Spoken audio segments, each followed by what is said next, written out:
Parce que Paul Biya est le garant de la paix de notre pays. Il ne voudrait pas que nous commandions notre paix. Il ne veut pas ça. Vous devez le comprendre, mes très chers compatriotes.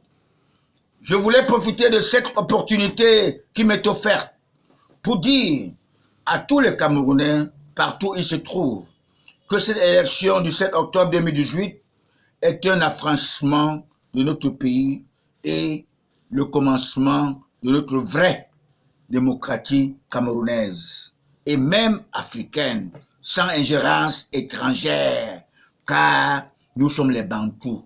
Nous avons nos systèmes, nous avons notre éducation, nous avons notre culture, n'est-ce pas? Nous devons les faire comme nous croyons, parce que nous sommes les Africains. Hein? Mon homologue, Cheikh Anta Diop, avait dit que l'Afrique est la première civilisation. Ne nous laissons pas sous-estimer. N'ayons pas peur de ces blancs-là qui ont la peau blanche. N'est-ce pas? Ils ne sont pas intelligents.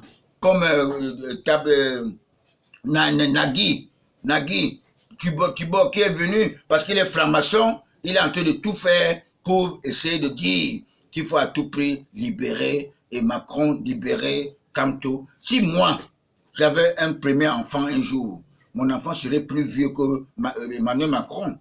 Qu'est-ce qu'il a à donner de conseils à notre père de la nation, Paul Biya, qui boit la politique, qui connaît la politique? Certains disent qu'il est vieux. Paul Biya n'est pas vieux. Paul Biya est très jeune encore. Personne ne peut défier Dieu. Personne ne peut dire que tel est vieux. On fait tout ça pour vous tromper. Paul Biya ne souffre de rien. Paul Biya est frais comme un poisson dans l'eau. J'ose croire que notre jeunesse devrait s'impliquer à la vie politique de notre pays. Je demande à tous les patriotes de se lever comme un seul homme et dire non à la colonisation, non à la déstabilisation, que les Occidentaux, les colonisateurs cessent de nous tromper pour nous vendre les armes, pour que nous nous entretuions dans le désordre, dans la violence. Ils vont voler nos patrimoines. Souvenez-vous de la mort de Nicolas Pondo, le professeur de chimie avec qui j'avais exercé les arts martiaux, professeur au collège Saker. Il a été tué par les bourreaux de l'ancien chef de l'État, l'homme du code noir français, uniquement parce qu'il avait dit notre pétrole s'exploite déjà au compte de la France. Cette parole patriotique lui a poussé à la mort avec toute sa famille. De même, le président Paul Biya ne peut plus accepter, n'est-ce pas, signer le contrat avec la France. C'est pour cette raison que la France, il reste très jaloux. Ils veulent tout faire pour nous déstabiliser, pour qu'il y ait des désordres. Paul Biya n'est pas con. Paul Biya avait bien dit, n'est-ce pas, que le Cameroun n'est pas la chasse gardée des Français. Jacques Chirac l'a interpellé en France. Vous le savez, il a interpellé en France. Le président Paul Biya est le seul président de l'Afrique qui a commencé d'abord, n'est-ce pas, à diversifier les marchés par tous les partenaires. Il se lève, la fin n'est pas content. Il joue le petit jeu, la danse de Bafia. Pour nous retarder, nous disons non et on n'est pas dupes. Mes très chers compatriotes, le président Paul Biya est un grand nationaliste.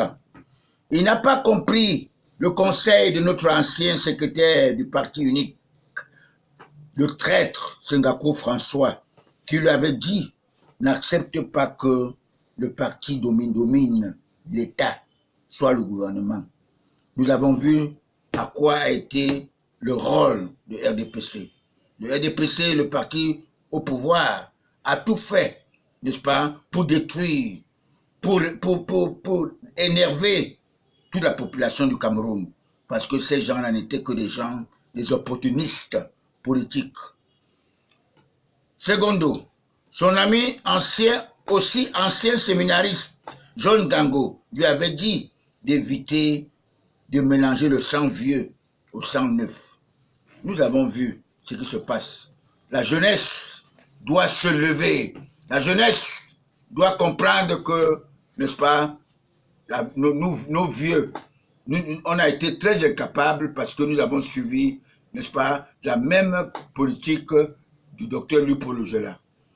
N'est-ce pas? pour faire ce que nous avons appelé en patois le mortel, qui est le problème qu'on ne veut plus les mérites. On veut que les médiocres. Par exemple, le fugitif à Tanganakuna, il avait été administrateur à la SNEC. Et finalement, dans la médiocrité, il est nommé ministre. Et dans la médiocrité, il voulait être secrétaire général de la présidence. Je connais, je l'ai vu, j'ai vu sa petite tête-là, ce bout d'homme. Vous devez comprendre cela. Qui a mis ce monsieur en place? C'est l'œuvre de qui? Peut-être de ma famille. Qui, parce qu'il était au premier ministère avec lui. Je dis non. Et il veut que nous vivions ensemble. On veut vivre ensemble comment? Alors que les gens ont tout bouffé. Les gens ont amené, les gens appelé terrorisme. Est-ce qu'il y a le terrorisme au Cameroun? Les gens ont poussé les gens du nord-ouest au sud-ouest en brousse.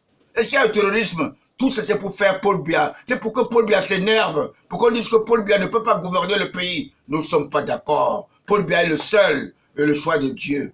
Il faut que Paul Biya comprenne cela. Nous ne voulons plus que nous pleurions. L'âme ne doit pas couler dans nos pays. Nous ne voulons pas la guerre. Nous ne voulons pas la guerre. Nous avons eu l'indépendance par la fusion de sang.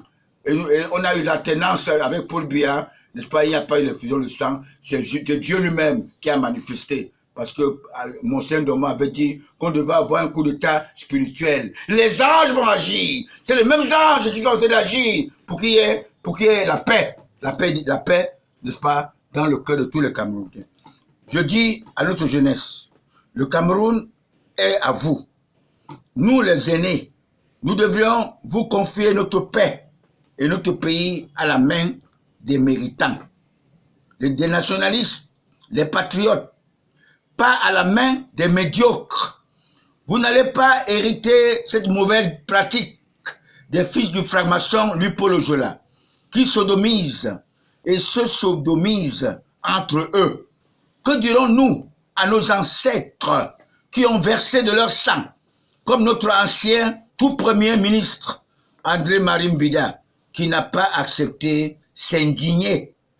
Il a préféré la prison. Il a préféré, comme le jeune Vincent Ounana, le président de FECAFOOT à l'époque, qui a préféré, comme mon frère Vincent Ounana, ancien président de FECAFOOT et nationaliste, mon cadet de 3 ans. S'il n'avait pas un antécédent avec d'autres hommes politiques, voilà un vrai ministre de sport. Et il ferait chemin avec le jeune Seydou. Et nous, les retraités, qui avons participé au sport en général, nous pourrions donner nos expertises pour l'avancement de notre football.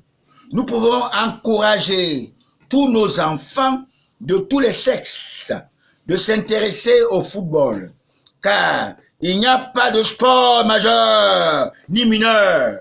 Nos femmes peuvent nous aider à sortir dans cette crise orchestrée par les hommes lions qui ne donnent pas la vraie valeur à la femme. Ces hommes lions prennent les femmes comme les chiffons. Certains ont tout un ministère de femmes. Ces personnes qui ont bénéficié de l'argent illicite, même par la drogue, le diable les amène dans la polygamie indésirable pour que ces enfants l'aident ou que ces femmes l'aident à manger son argent mal acquis. Le diable, quand vous l'évoquez, il arrive, il vous donne, mais il vous vomit sans préavis.